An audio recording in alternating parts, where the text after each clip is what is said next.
Bishop Kukah when he said that Obasanjo, Buhari, Tinubu, others are accidental leaders.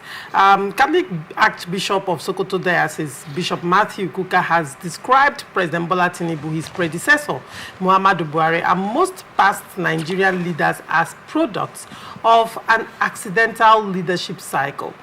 According to Kukah, many of these leaders assumed power without adequate preparation, particularly in a world where the demands of governance are constantly evolving.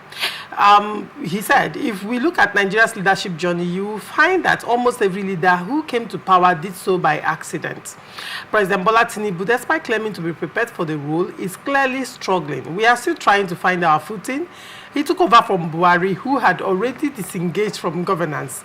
Buhari succeeded Jonathan, a man who never envisioned himself as president, but was thrust into leadership due to circumstances.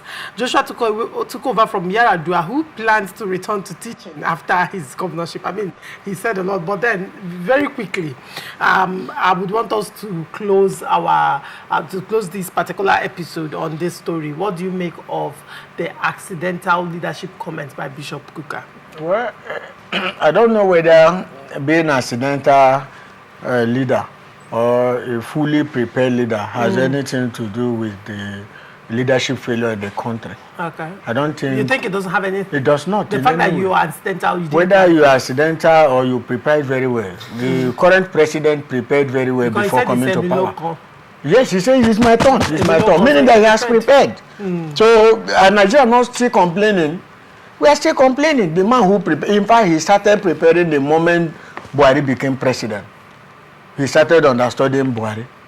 And see where we are. Away from that, I don't think there is any academy or university that you train people who want to be leader. I don't know whether there is anyone.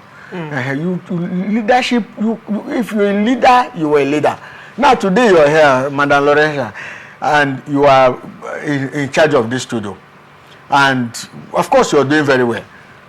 If tomorrow you, maybe there's another studio that is bigger than yours now, and you are made to be the presenter. And that studio, do you need any training to represent? No, you don't. You are good, you're good. Wherever you're doing, you're posted or you find yourself to do this kind of work, you will deliver. Now, look at, I've read that statement from Father Kukah. He said Obasanjo accidentally became president. Obasanjo, part of why Obasanjo was taken to prison is because of his interest to be president. So, meaning he had the dream of becoming president. And when political parties do, okay, let's go to, after Obasanjo was Yaradua. Yaradua was a governor of a state. He was a governor in Katsina State.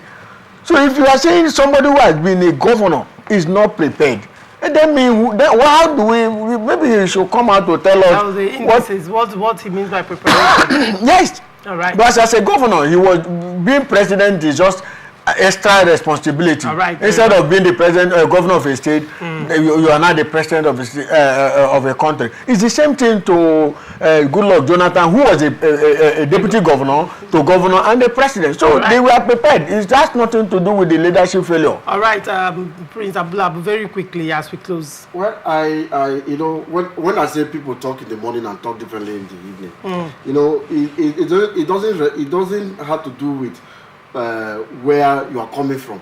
Even if you are a pastor, it doesn't matter where you are coming from. This is the same person that served in virtually all this government, in one of the committees or the other. And there was no point that we had that Kukah is resigning because of he has seen that this leader is not prepared. This president is not prepared. He sat and ended that process. So at any point in time that he is not involved, that is when statements and these are statements that contradicts his former statements. I'm here. Whatever thing I'm saying is documented. And tomorrow I'm coming same here to say a different thing because the scenario is not different. And so he was part of Obasanjo and ended it.